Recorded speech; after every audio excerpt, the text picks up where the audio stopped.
Jen. How are you? I am doing great. How are you, Summer? I am great, and I'm so happy to be here. I'm happy to be here with you on the Life, Love, and Money Show with Summer and Jen, and I'm happy to be here, and we're happy to be here with you, all of you out there in Cyberland, on Facebook, on Twitter, on YouTube. There are so many pages we're streaming on right now. I think we're on 8 different pages right now. We are. We are. Yeah, there's a whole production back here. It really is. I'm watching 3 screens right now. I'm like, okay, who's talking to us? Yeah. If you ever done event planning, audio visual production part is one of the most expensive line items in that budget. And there is a freaking reason why. And I'll leave it at that. There is. Yesterday we did a live and Jen was like, the bombastic. She did amazing. Oh, thank you. Oh. That was such a great talk. If you guys have not seen it, go to Core Women, KoreWomen on Facebook and Instagram, and YouTube. On YouTube, yes. Yeah. Such a great talk. You want to talk about who your guests were? I mean, yes. Great talk. Sandy Stowe, who is a Vice Admiral of the U.S. Coast Guard. She was in the Coast Guard for 40 years. She just came out with a new book. She is amazing. And she spent some of her time yesterday speaking with us about career transition, ageism, about fear, courage, about learning, about opening up, about what it is that is blocking us from taking the next steps, right? So Sandy Stowe's, also Mary Alex, MA, who works for, she owns her own business, but she was in nonprofit for 20 years, then made the transition later on in life to Microsoft. And then she also went into LinkedIn and became a LinkedIn ambassador. Amazing how these women have went through these career transitions. And then of course, Jen. Y'all know me already. Yeah, but Jen, 6 books. She's a phenomenal financial coach. She's worked with Target, Disney, Sony. She's worked with so many fabulous people, with people who are struggling, with people who are successful, with people across the board. She's an incredible speaker. So let's talk about this one. This one right here. It's okay. Not only is she like my personal counselor, therapist, and somewhat lawyer. She's a doctor of psychology, author as well. I mean, amazing. And not only did she participate in the discussion, but she also did a fabulous job in hosting it and just facilitating that conversation. So I just thought it was amazing. I thought you did an incredible job, Summer. I just wanted to, praise you because, bringing those kinds of women together and being able to talk about something like that was so huge because there are, we've been talking about, you and I have been talking about change and everything that people have been going through. And so that talk was so perfect. The timing was perfect to talk about transition in career, or just kind of being in that space where you're like, I want to do something different. Is it okay for me to switch? Yeah. Well, it's so important for us to have these discussions, Jen, because the discussion was called 2.0 Authentic and Meaningful Transitions, Career Transitions. Yes, take a look at it on our different platforms. If you can't find it, please go to the Core Women, Kore Women YouTube page, because I really want you to hear what these people have to say. I know it'll resonate with you. And Jen and I are both coaches. So honestly, we're here to help you if you're looking for, coaching in the financial arena, or if you're looking for, coaching, personal coaching or professional coaching. That would be my coaching as well. But contact Jen and I right here at the Life, Love, and Money Show, because get this, folks, we have an incredible mastermind that we're doing. It's already set up. It's ready to go. We're launching that baby in July, Jen? So yeah, beginning of July. And you can go down to that link right there. If you have questions, we've talked about it, but we've been talking about change over the last 30 seconds, talking about foundation, which is the next mastermind. And you have questions and you're not sure if it's something that you need to be a part of. You might be in a place where you're like, what's next for me? I'm ready to do something different. You want to feel, You know, Summer, I don't know about you, but I feel like people are coming to this place where they're realizing more than ever, I want to feel like I'm living intentionally and with purpose. Right. Not Absolutely. just like I'm surviving, I'm paying my bills, and Yeah. I'm grateful. But what about you? What about you and feeling fulfilled? Not just happy. Happy's great, but really truly feeling deeply fulfilled in your decisions, what you are doing, and are you making intentional decisions about how you're going to manifest that and create that for you? And so if any of that resonates with you, go to the link below and check out the groups. And again, if you're not sure, you have questions, DM us, leave a comment below, and we're going to connect with you and then walk you through it and say like, yeah, it sounds like a great fit. Nope, maybe not right now. Right. And here's the other thing. The question I'm going to pose right now is your life where you want it to be? Are you living a mediocre life? Because if it's just mediocre, or you want to get past mediocre and be passionate about what you do. And I'm not saying that every day is going to be perfect, because I can tell you right now, Jen and I, we have a lot going on behind the scenes, but we produce a lot in front of the scenes, and we love that. But we have lives just like everybody else, right? So kids, lives, this, that, doctor's appointments, this, and we don't fur babies. Yeah, exact fur babies, right? And so I know that we have to juggle life. I know that, but if you are waiting to make a change, if you're reading books and like, I love what they have to say, but if you're not applying these, like this wisdom or these tips or this information, then what good is it? What good is it? It's not. So stop waiting, because, the waiting game, life is too short. Moments matter. Moments matter. And here's the thing with a mastermind group. If you haven't been involved in a mastermind group, they're so enriching. Yeah. And they add such value to your life, to transition, to understanding, to embracing your feelings, being able to really engage with other people that have a different process. My process is different than Jen's process. We have a lot of similarities, but then we're different in some respects. And that is what's so great about a mastermind group, because you allow yourself to sit in a space where you want to learn, where you take on that information and you then apply it. And the first one, that's why we call it foundation, because it's about basically understanding. It's really creating the foundation of where you're at, and a solid foundation from where to launch from. So we're going to be going through a lot of different things during that mastermind. All right. So at this point, let's jump into the question, because this is a good question. Yeah, it is. You ready? Yeah, let's go. Okay. So the question this week that was submitted to us is, I have a huge issue, and the huge issue for me is when my significant other omits something from a story or a situation she was involved in. I think this is a form of lying. What are your thoughts? And my the bigger question here is, omission always a lie?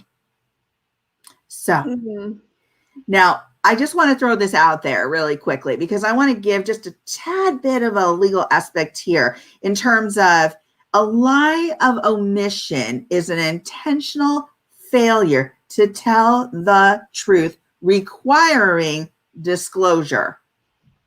So my next question would be, what is required? What do you mean by required? such fine print. It's fine print, and read between the lines. I know, right? But then we jump into the more clinical aspects, or the more, personal aspects to this, Jen, and we get into the detail of relationship, right? Because this has to do with the relationship. So lying by omission can be due to so many different things. It can be due to failing to tell the truth. It can be protecting somebody else's feelings, not wanting to lend your energy to contributing to gossip or drama. It can be manipulation, feeling guilty, being ashamed of some sort of behavior. And then it could be just downright lying. So I There's mean, always varying degrees. even this. even this. Yeah, 'cause some people go back and forth. I'm so glad you could like gain something from that. You could really derive something. Oh, from always that. bridging the gap By between doing what it. something stupid we're doing to applicable information and advice. I love it. I love it, Jen. You're so quick. You're so quick. You want to add like something to this, Jen? Yeah, I love this topic. We, as you all know, we do this on Instagram Live first, and so one of the things that's so wonderful is it's almost like a dress rehearsal with a live audience. Yes. And then we come here. Right. And then we're talking to ourselves. Unless you're catching the replay and then you're like some like stalker and don't tell us that you're watching, which is fine. Woo. We love you all. We love you all. We do. But I love that. Comments, you know? Yeah. That's why we say hashtag replay. Like, dude, let us know you're here. Please. So I love that Summer has this clinical background as well as some legal background. She was going to be a lawyer, and now she's more fabulous. And so, so I love that perspective is brought in. And it was so interesting when we were on Instagram. Bibiana, shout out to Bibiana. She's always there for us every single week. Always. And she said this interesting comment about if, there is that fine line. When is it possible to be too honest? Where you're almost divulging too much information. And the point that she made was that, sometimes you can be too honest, where then it starts to create a whole nother situation. And I didn't think about that. I've experienced it. I've been through it, and I shared that. And maybe we'll go into that. But yeah. But I didn't think about that. Yeah, you know what? She's right. She's right. It's like, and like the thing that I shared was that, I have been in a situation where somebody has given me way more. Like if you were looking at a scale from 0 to 100, and all I needed to know was the honest truth, no matter what, but I only needed to know 30%. Sometimes people want to go all the way to 98. And now that percent of information from that point that I only needed to where they told me, I am now worrying about a whole set of different issues because it was, you know what it's like, Summer? What? The freaking math problems when you were in school. And it's like, there was those moments you're like, too much information. Too much. Like they told you about that duck in the pond that you didn't need to know about, or the person that ran the extra 50 miles. And you're like, and you're doing those math equations and you're just like, wait, I did not need to know that information. No. And then that adds to the calculation, right? And you're just like, no. I was just trying to find out X. Exactly. And that's what this whole thing is kind of like. It's like, wait a minute. I only needed to know the truth of what happened last Friday. Right. And if you're telling me the last 20 years that has nothing to do with X situation that happened, that what we're talking about, now you're giving me way too much information. And the thing that I walked away from that particular part when we were doing the last show was that we have to practice discernment. Mm-hmm. What parts, and I think that's a little different than omitting or omission, like realizing like, it's not that you're lying. It's like you have, because the point that Bibiana was mentioning was that is it creating more toxicity? And you have to also know yourself, and you have to also know who you're speaking to. Because I've had friends who like, I've been with somebody who was a little toxic, or I've been with somebody who was like super insecure. I couldn't say certain things. And it wasn't because they wanted to lie. It was almost because they were discerning that the person that they were talking to could. Summer, I'm picking up a few good men. You can't handle the truth. Okay, Jack. Handle the truth. That's sometimes what it is. Not necessarily wanting to lie, but you realize like, I have given enough information. This is what's relevant. I think that's the key word, relevant to what we're dealing with here. But when you start adding all this other stuff, it could cause, depending on the emotional intelligence of the person you're speaking to, can they handle all the other stuff that you want to add to the story? It might not even be relevant. It's like that math question. You gave me too much information now. Yeah, absolutely. I'm going to kind of just piggyback on what you said. Yeah, please. It's sometimes it's not even about giving too much information. It is. It is okay.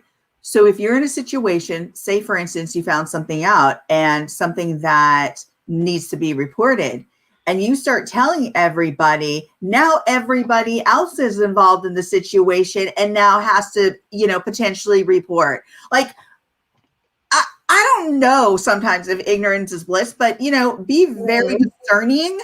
I love that word, discerning about Yeah. who you're telling somebody, because Yeah. you may not want to involve them necessarily. If this is something that you can figure out, fine. If this is something that is creating a lot of inner turmoil for you, yeah, go talk to somebody about that inner turmoil.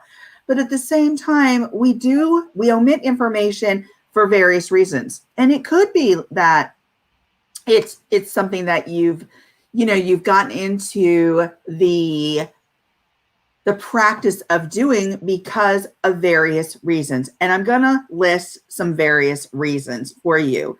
But first, I would say evaluate these situations on a case-by-case basis.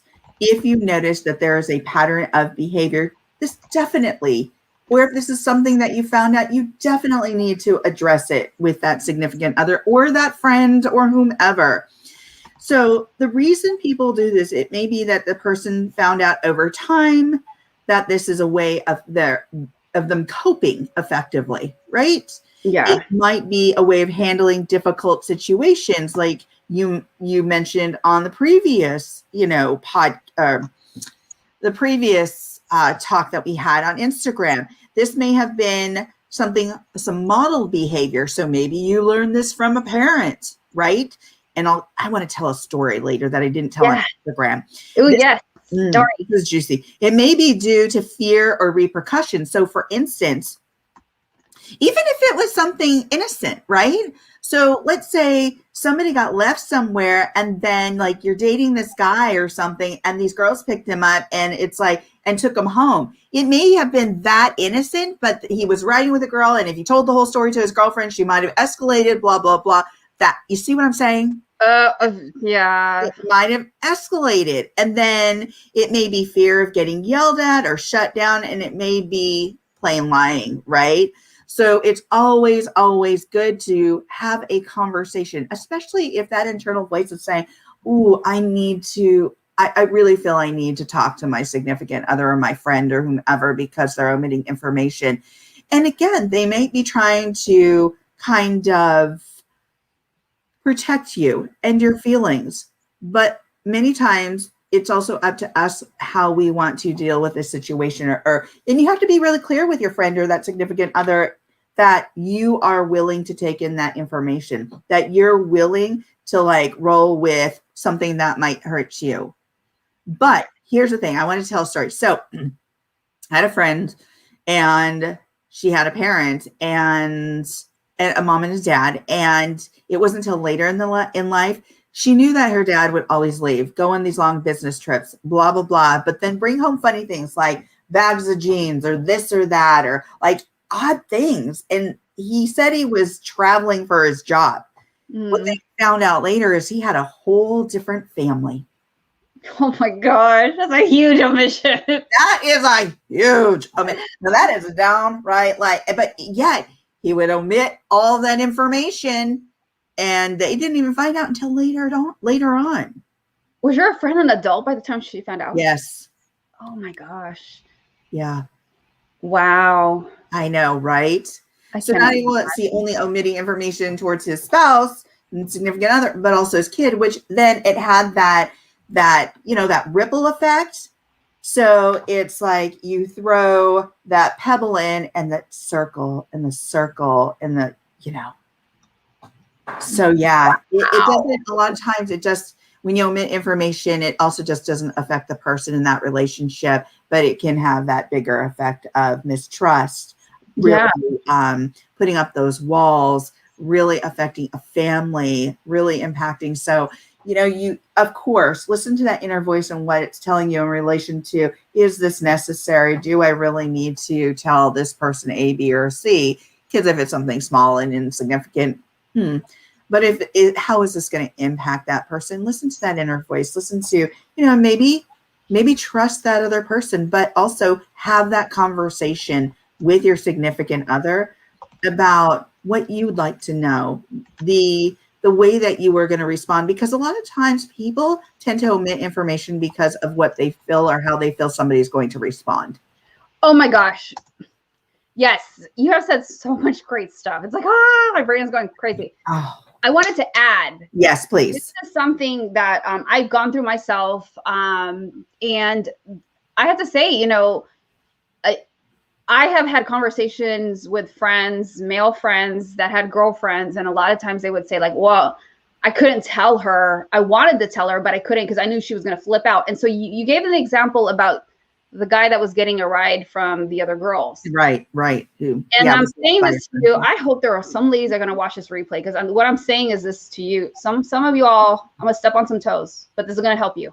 Some of you all like freak out, flip out, and scream and yell. And what you don't realize is that your own insecurity is going to create a bigger wedge between you and your significant other.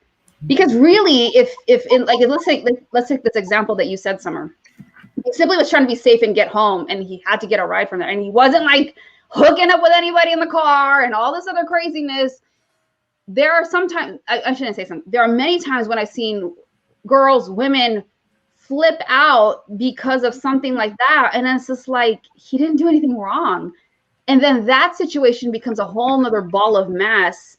And it has caused people, and this goes for, the opposite way as well. Mm-hmm. Those kinds of scenarios and the way in which it's been handled causes people not to want to be honest, causes people not to want to say anything. And mm-hmm. I've tested this.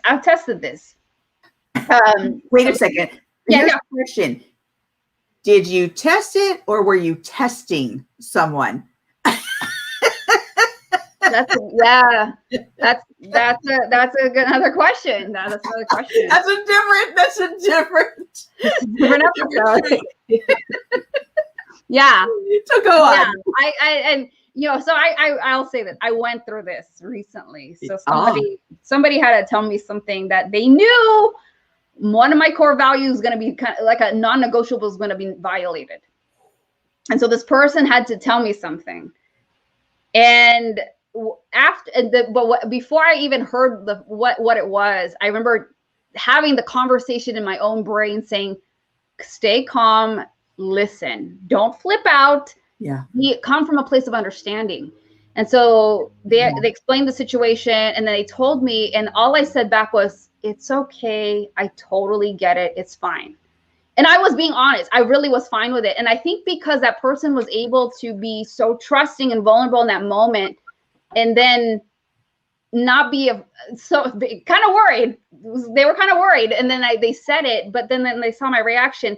The power in that is that and this is what I was trying to foresee for myself, was that the power in that is that if that person can see how I'm going to react, they're going to be more trusting. They're going to see like, hey, I can be honest with her.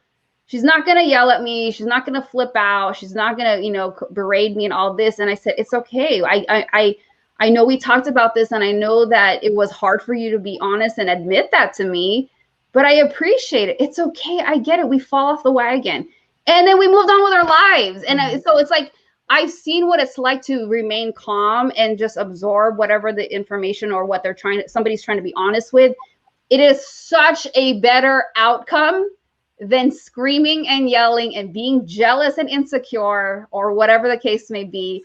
I always try to think of like, how can I operate from a better level and take the higher road, and whatever you guys want to call it. It is so healthy. It is so healthy to be able to realize like, wow, like it's so simple, but yet it's like we don't do it. And it was so healthy to be able to say, this is so much nicer to approach it this way, because now you start to create that foundation of trust. Yes. It makes me think of Meet the Parents, the circle of trust. That foundation of trust. Foundation of trust, the circle of trust. Yeah. Circle of trust. That's right.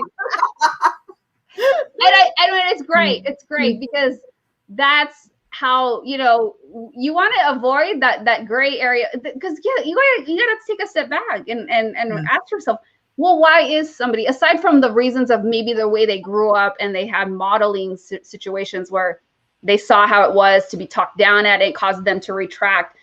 But if that has nothing to do with you, and now you're dealing with a whole another situation where it's present time, we have to ask ourselves, what kind of reaction are we providing that may either, are we going to create an environment is it a safe environment for us to have this conversation, right? Is it going to detract somebody from, you know, making them like, you know what, screw that, I ain't telling you anything anymore, because and this is not, they may not say this to you in your face, but the reaction is in their brain, it could be like, you know what, screw this, I'm already dealing with this ish. If this is how you're going to act when I try to tell you the truth, forget it. Yeah.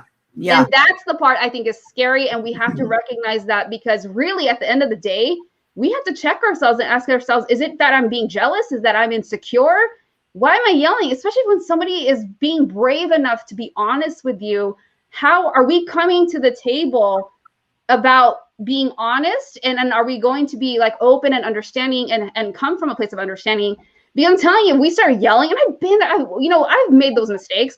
If I don't come to the table that way, that person is more likely like, you know what, forget it. If this is how you're going to act, I'm not doing this. And that's exactly what I've experienced with my own mom, which is why I don't feel we're close, because I've experienced those emotions. I've experienced that kind of yucky environment. And then I didn't want to share. I didn't want to talk. And there was a lot of omitting. Oh yeah. And that's what I was going to point out here too. Yeah. Is that, okay, first my clinical brain starts working and you tell the story, and then I'm like, okay, a non-negotiable. So was it really non-negotiable, or was it was a non-negotiable in most cases, but you had to listen to the situation for detail and for understanding? The latter, yes. Yeah, okay. And I would say, because we might think we have non-negotiables, but we tend to kind of massage and bend those a little bit, because we learn over time that, yes, it's good to have boundaries. It's good to know your values. But we also learn that people, their responses, their reactions, how they communicate with you, their openness will depend on how we respond. Right? And so, I think it's okay, especially when it's not going to completely throw you off cast, because we talk about values here a lot. And yes, I want you to stick to your values. Yes, that is very important. But a lot of times, sometimes we can bend, and we don't have to be as rigid with everything that we do based on our values. But we do have values. And when you feel you're getting off track, you bring yourself back. Yeah. So if this is a repetitive behavior, so to speak, then that's when you're like, okay, I listened the first time with an open heart and an open mind. But this isn't going to throw me off, right, Jen? Right. So, right. I want to put that back up. I love what you said. Like, we bend a little because we know the boundaries are good, because we do talk about boundaries. We talk about core values. Super important. We are not saying throw that out the window. It's like that phrase, don't throw the baby out with the bathwater. I don't know who comes up with these violent phrases, like killing two birds with a stone. There's more than one way to skin a cat. Don't throw the baby out with a bathwater. Who came up with these violent idioms in the 18th century? Seriously. I know. And still to be like, I can't say that cat one. And now it's getting hard for me to say the one about the bird. There's so much violence. Anyway. I know. And I won't say what gender came up with that or whatever. But right. We all know. So it's like, I love that she said that. But, we bend a little because we know that boundaries are good. But people's reactions and openness, I spelled openness wrong, will depend on how you respond. And that's where we have to take accountability for ourselves and our actions. And that's why I love studying emotional intelligence so much, because it tells me where I'm messing up. It tells me, like, Ooh, I did not handle that situation so well. And as I get older, I embrace it. I embrace that, like, I'm learning faster and faster and realizing, okay, what did I do wrong? Because there's so much power when you take accountability for your choices. We talk about choices all the time. All the time. So much power in taking accountability of the choices and the decisions that you make. I mean, when you're able to come from a place of empowerment and knowing that, consciously knowing that, Yes. not just haphazardly or after the fact, 2020, whatever, 2020 hindsight, that type of thing. It's amazing. It's amazing. And so I just love that you said that, Summer. Thank you, Jen. And yeah. You know, your values, I'm going to put this in here, and then I want to like kind of close with a last sentence regarding the actual question, but your values are your compass.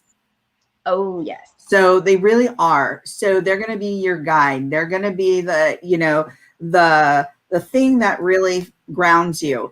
But because it is a compass, you can go a little bit left, you can go a little bit right, you can go, you know, away from the values. But when you're straying so far off, that's when you come back to that compass. That's when you come back to that navigation, those points of navigation, right? That's when you come back, because you're like, I got off track.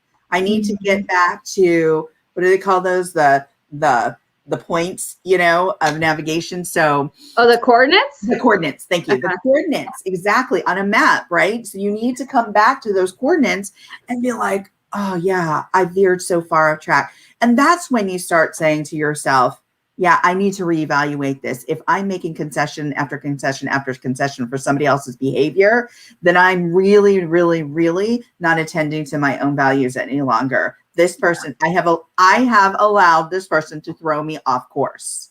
Yes. There's the personal responsibility, right? So that's what I'm saying about this situation, is you have to look at it, each situation, case by case. But if it's throwing you so far off course, then you really have to look at yourself and go, is this something that I want to be part of? It, you know, but have that conversation with that significant other, with that parent, with that person that you love, that you care about, that you actually want in your life, and have that conversation about, this is how I'm going to respond. This is the information that I'd like. I want you to feel at ease with telling me this, because I'm going to be open to it. I might, you know, just know that if I do rev up or act out, you know, let me know that this is hard for you. This is making me feel uncomfortable. But here's the thing. Omitting or lying can damage a relationship. Omission of information can potentially damage a relationship. It can eat away at you emotionally and will impact your credibility. So if you continuously do it and you don't have a good reason for it, and you're just omitting information and it is a lie, it can really erode that relationship. And truth will always find its way back to the surface. It always will. So you just have to discern. Again, I love that word. Thank you, Jen. What is important in regards to, do you feel like this is an important bit of information that you should tell that other person, that not only want, but that you should tell that other person? And that goes back to that legal term, that legal phrase in Morgan. A lie of omission is intentional failure to tell the truth. The lie of omission is the intentional failure to tell the truth. If there's something that you've lied about and you're going to then omit it, that is the truth, that you're omitting the truth. So, yeah, I love that definition. And I love the word intention. Right. I think that's the key word in here, intention, because this is not the situation or case where you can go like, well, I didn't know. Well, there was an intention to hide it, to deliberately hide it. And, right. You know, and that's so key. And I love what she said here about omitting or lying can eat away at your relationship and credibility. And at the end of the day, we're just talking about, like, hell, you're destroying the trust here. That's right. That's you're right. The trust. That's what's happening. And every time, you know, somebody gave me this analogy about like a crack in the dam. Yeah. You put that crack. You see those cartoons, right? Where there's a crack, and then all of a sudden it gets bigger and it starts to spread, and then all of a sudden the dam just breaks, and you test. Sometimes people test people so far to the point where they start to say like, "Well, you're just crazy, and you're just making stuff." And it's just like, no, this didn't just happen yesterday. That crack was put there years ago, And I tolerated it. And now we are just now at the freaking point where it is just ready to explode. I'm not just crazy. This has been building up. And that image of the dam with the crack, and it just spreads really quick. And it's not like it's over time. It's almost like exponentially, right? It's just like, and then it's breaks. And that's what's happening when we decide to omit or lie. That dam is eventually just going to break. And then you're wondering, like, well, what happened here? It's like you omitted all the time. I mean, it's not rocket science. It's been doing this. Yeah, I love that analogy. That is so great, because really it's like saying, I didn't lie, I just didn't tell you the truth, and you're crazy for feeling the way you feel. And it's like that last part, you must be crazy. I mean, I've heard that, and I was like, that's a way of somebody trying to like distance themselves. And that line will distance you really quickly, you know, because what you're trying to do is place blame and judgment on the other person when you actually just need to own up. What did Bibiana say? What did she say? What was her great line? Oh man. So on our live last on IG, she had made this great line, but anyway, it was about owning up. And it's like, just have the conversation about why you omit things or why you don't feel comfortable about talking. And maybe that'll open up the conversation as well. Okay, let's go to our nuggets, because we're at 37 minutes here.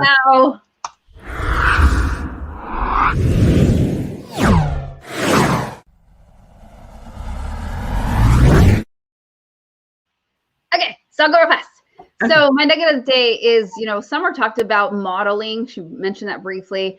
So she also talked about pattern. If you think that this is a pattern where, there might be a case or situation where, because we talked about case by case situation as well. But if you start to notice there's a pattern, one of the things that I want to encourage you to do is to take a look at the way that you grew up. For example, like I would tell my mom things growing up, and it was always received with berating me or making me feel guilty. And it caused me to not want to be open with her. So ask yourself, is there a root cause? Is there a root cause maybe in your upbringing, or maybe analyze, do you have that particular situation with somebody, a loved one, a friend, a parent, or whatever it is? And then ask yourself, what happened in my childhood? What has happened over the years that's caused me to have this friction, that's caused me to not want to be completely open and honest? And that will help you understand why it is that you are like that with that person. Because I know I personally had to go through that a few years ago, and it was one of those like aha moments, like, yeah, well, this is why. And then, then you're not wondering. At least you know what is the cause. And then that's the first step, I will say, so that you can understand, like, why are you struggling or maybe having this difficult time being open and honest with certain people in your life. Oh my gosh, so good. Patterns of behavior are so, when you recognize them, absolutely, you need to address them, because that's so important.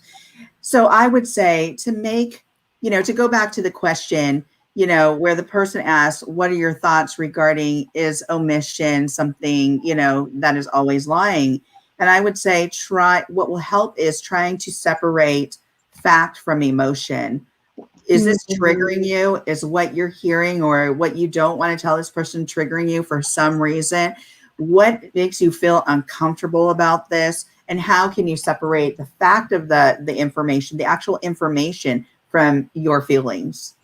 And then think about, is this something, when we go back to that one definition of a lie of omission is an intentional failure to tell, are you intentionally not telling this person something because of why? For what reason? So when you separate it from the emotion and you ask yourself, why is it that I'm not telling them, and how can I present it in a way where it actually allows for open dialogue? Ooh, I love that. Thank you. Absolutely. Yeah, separating feeling from information.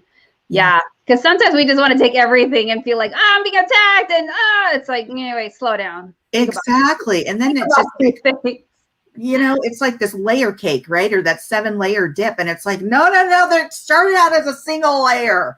Come on, leave it there. Yeah. Sometimes people take a, my mom makes that 7-layer dip. It's really sick. So she does not put the beans at the bottom. So sometimes you might have layers that are missing. That's a form of omission. That's right. Ooh, such a good one, Jen. Well, on that note, let's say goodbye and end there. And thank everybody. Thank you all for joining us today on Facebook, YouTube, Twitter. Thank you so much. We are so glad that you could join us every Thursday here for the Life, Love, and Money Show with Summer and Jen. All right, folks. Yes. Have a great weekend. Thanks. See you next week. Bye. Yeah. Thank you for watching the Life, Love, and Money Show with Summer and Jen. Dr. Summer Watson is the owner of the production and coaching company Core Women, LLC, is a doctor of psychology, has a depth of experience working in both for-profit and nonprofit in human services and mental health, is a professional coach, seminar host, documentary film producer, and an author. Jen Fontanilla is a former financial advisor and now a certified money coach, speaker, and has published 6 books. She has worked with organizations such as the Walt Disney Company, Warner Brothers, Target, Goodwill, and the U.S. Air Force.